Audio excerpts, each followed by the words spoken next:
Hola, me encuentro con la doctora Rebeca Maldonado. Ella es doctora en filosofía por la Facultad de Filosofía y Letras de la UNAM.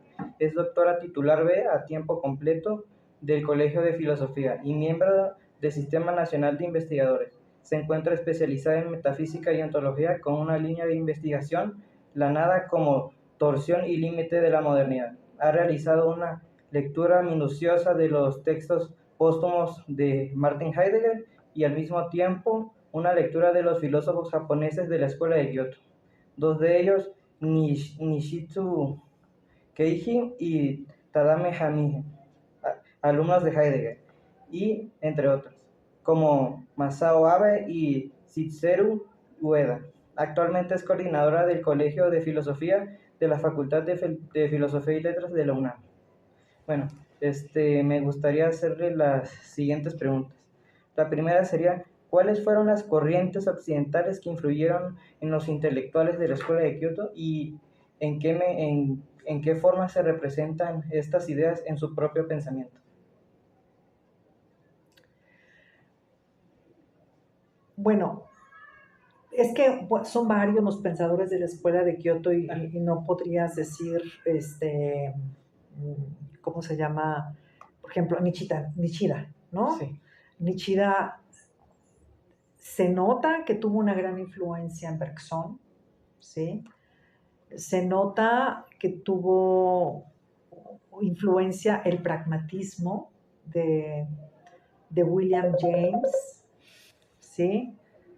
Eh, eh, y habla de ello frecuentemente, Schopenhauer, eh, la mística, bueno, en fin, varios pensadores. Y, y lo que es importante aquí es que Nishida no quiso ser una filosofía puramente oriental, sino que justamente quiso hacer como una simbiosis del pensamiento occidental y el pensamiento oriental, ¿no? Uh-huh. sí, entiendo perfectamente. ¿Y alguna filosofía que haya influido en ellos de una forma un poco más, ¿cómo decirlo?, intensa o que se note más en su pensamiento, que refleje tanto la conexión entre en la filosofía occidental como en la oriental? ¿Alguno en específico o cree que hay una multiplicidad de y sería difícil establecer uno? Bueno, lo que pasa es que la filosofía como que no toma un filósofo Sí, y lo trasplanta así nomás, ¿no? sí, entiendo. Sino que ya es como una incorporación, ¿no? Lo que hacen es como ya una incorporación. Por ejemplo, Nishitani, ¿no? Heidegger habla del ocultamiento y el desocultamiento, pero es, digamos, como que hace aparecer como un ensamble entre estos dos, entre el ocultamiento y el desocultamiento. Pero, por ejemplo, Nishitani habla de la vacuidad, ¿no? De la vacuidad desde donde acontece el aparecer, ¿no? Entonces, pues como que son pensamientos que se aproximan, pero finalmente tienen su propia identidad, ¿no? Sí, naturalmente. Sí, siempre. Bueno, la segunda Lo pregunta. que a mí en lo particular me parece muy importante es que estos filósofos japoneses, ¿sí?, tal y como lo hizo Heidegger, aportan una crítica a la subjetividad moderna, a la subjetividad occidental, ¿sí? Y esto es lo que hacen cada uno a su propio estilo, producen una crítica a esa subjetividad y unas formas de desaprenderla, ¿no? Sí, ¿Qué es esa subjetividad? Pues una subjetividad logocéntrica, ¿sí? Una subjetividad digamos, encaminada a la representación, a un pensamiento categorial, ¿sí? Entonces ellos ensayan otro tipo de subjetividad. sí, entiendo. Bueno, la segunda pregunta sería, ¿cómo se relaciona particularmente el budismo Zen con el pensamiento de la escuela de Kioto? Bueno, toda la escuela de Kioto tiene relación con el budismo, toda, con distintas escuelas budistas, ya sea el budismo de la tierra pura, todos, digamos, Nichitani puede tener aproximaciones al budismo de la tierra pura, Nichitani también tiene aproximaciones al budismo de la tierra pura o toma elementos del budismo de la tierra pura, ¿sí? Eh, pero, por ejemplo, ¿de qué manera en Nichida está el budismo Zen? Pues resulta que la idea del despertar en el budismo Zen, o sea, la idea de la iluminación o del Kensho, es algo que supone que el que despierta se convierte en el objeto, de manera que desaparece la distinción sujeto-objeto. Es como una manera de pensar esa iluminación, ¿no? O ese despertar, vamos a decirle despertar.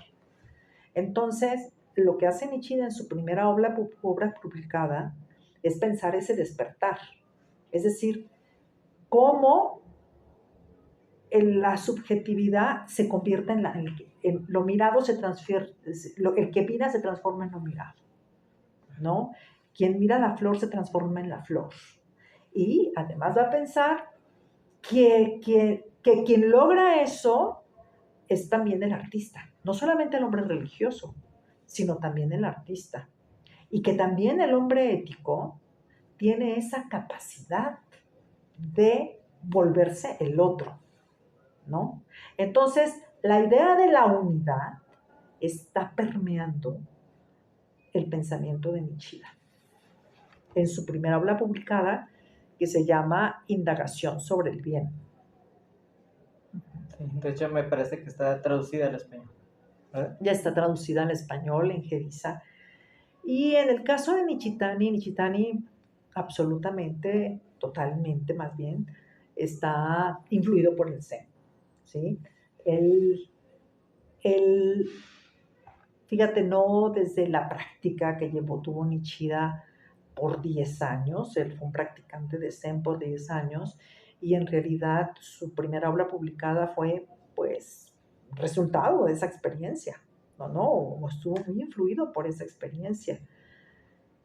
Y algunos piensan, y él dice que él nunca se iluminó, pero todo el mundo dice, pues para poder haber escrito, para poder haber hecho esa obra, tuvo que tener alguna experiencia de despertar, ¿no? El Nishitani mismo en su obra, él tiene muchísimas referencias al budismo zen, muchísimas, desde autores, por ejemplo, ¿cómo se llama? Hakuin, ¿no? Dogen, es decir, tiene muchas referencias al budismo zen japonés, ¿sí?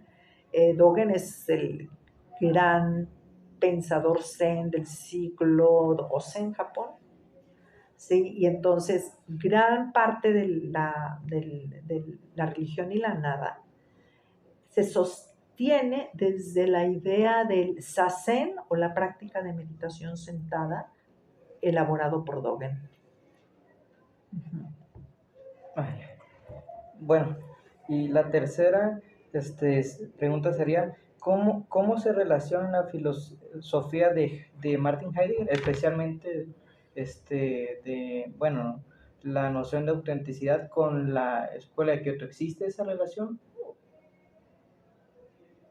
Mm. ¿O con algún texto de Heidegger, ya sea principalmente póstumo, como, no sé, alguna anotación en los cuadernos negros? La idea de la autenticidad, pues esta cosa de la propiedad y la impropiedad, ¿sí? Heidegger la retoma de muchas maneras en sus cuadernos negros, en Das Ereignis, ¿no? Y entonces, y tiene que ver con como en esa mismidad a la cual pertenece el Dasein como perteneciente a la apertura del ser, ¿no? O sea, como un perteneciente al claro del ser. Solamente allí es posible hablar de una propiedad. Uh-huh. Sí, esa es una noción bastante interesante. Y bueno, quisiera agradecerle mucho por su tiempo, y espero que esto particularmente nos sirva en el caso de mis compañeros de primer semestre y a mí como una introducción o presentación, por decirlo así, de este pensamiento que, bueno, particularmente considero que tal vez no es tan expuesto en idioma español. Le agradezco mucho por su tiempo y muchas gracias. No, pues muchísimas gracias por haber pensado en mí para hacer esta investigación. Muchas gracias. Bueno, muchas gracias.